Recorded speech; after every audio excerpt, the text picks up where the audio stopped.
camaraderie, respected comrades and friends. In a truly fair, free and peaceful world, democracy takes many forms of expression, not only one. I believe democracy is a government in which all the people participate, in which the interests of the people reign supreme, in which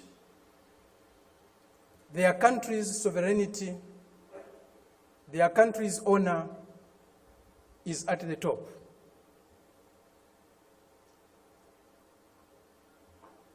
It seems that this month is a month of democracy discourse in the world.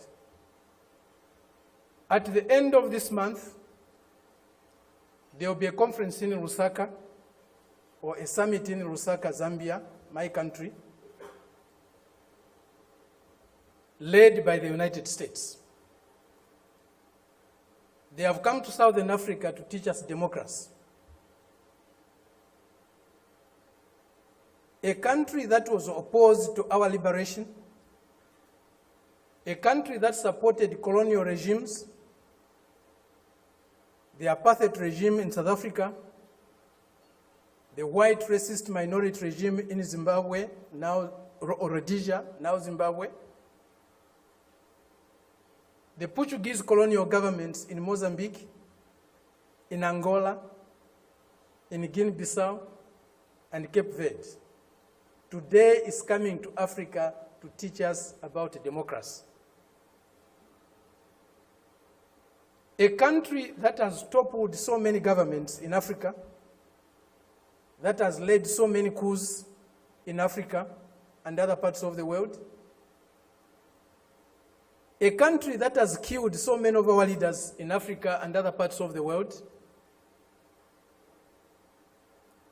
the killers of Patrice Lumumba, those who toppled Kwame Nkrumah, those who killed Nasser,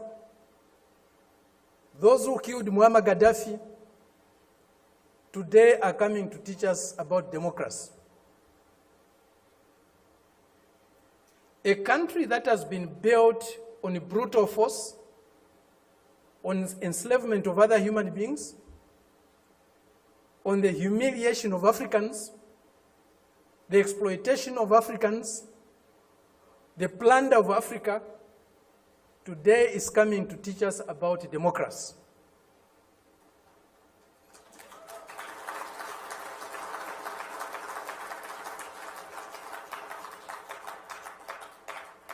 That's the arrogance, the imperialist arrogance, the racist arrogance that we are subjected to.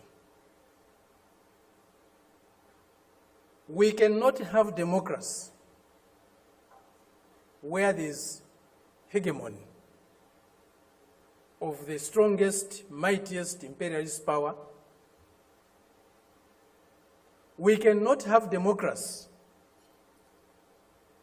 where a country's resources, a country's decisions are dictated to by another country.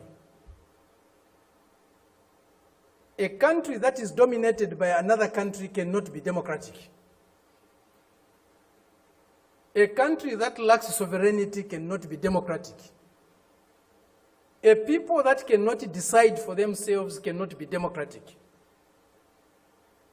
A colony, a neo-colony cannot be democratic. That's why today, even at the United Nations, membership is on the basis of sovereignty.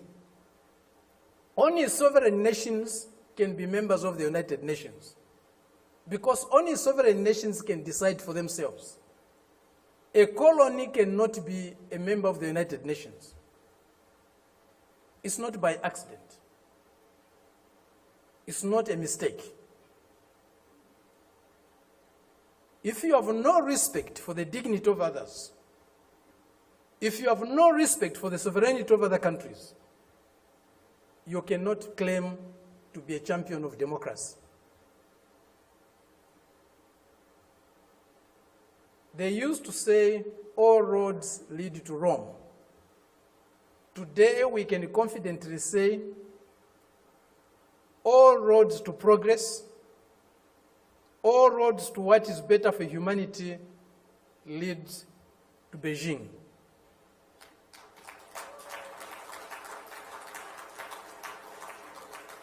This is a country, this is a people that have developed themselves, that has developed itself without colonizing any country in the world, without plundering any country in the world, without subjugating any people in the world.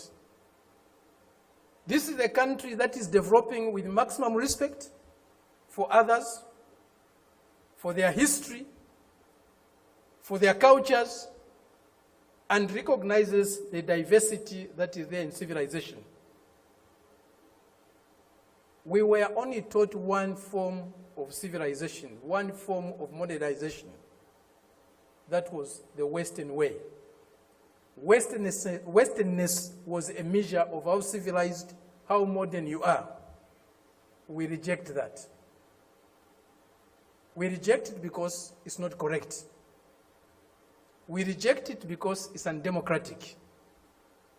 We reject it because it's uncivilized to think of the world and of other people in that way. Today, they cannot accept the fact that China has caught up with them.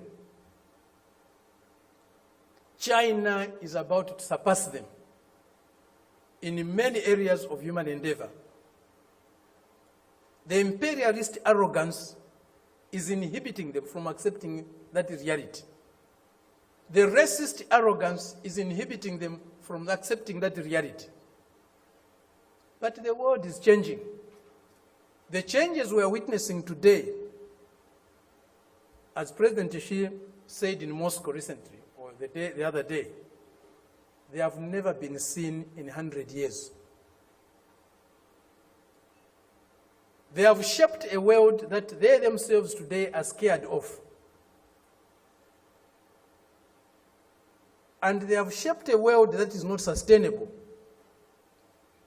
Democracy, human development is not sustainable on the basis of plunder, on the basis of enslavement, on the basis of humiliating other people every day.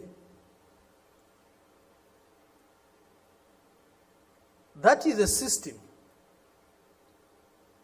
we are seeing today, a system that will not survive if plunder is eliminated, if subjugation of other peoples, other nations is eliminated, if inequality in the world is eliminated. That system will disappear. The only system that you can survive and can endure for long is a system that is based on mutual benefit, win-win relationships, mutual respect for others, accommodation and tolerance of others, and fraternal love for all humanity. This is what we find in China today. This is what China's example is showing us. Indeed, all paths are different. There's no path that is the same,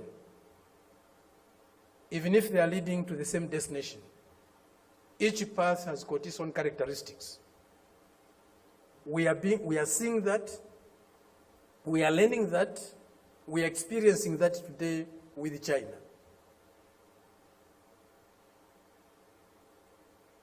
There are many things that need to be done to get the world that we want.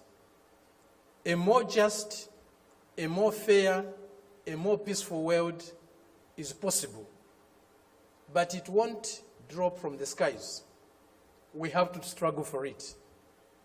And as Fidel said, if we struggle, we'll win. Thank you very much.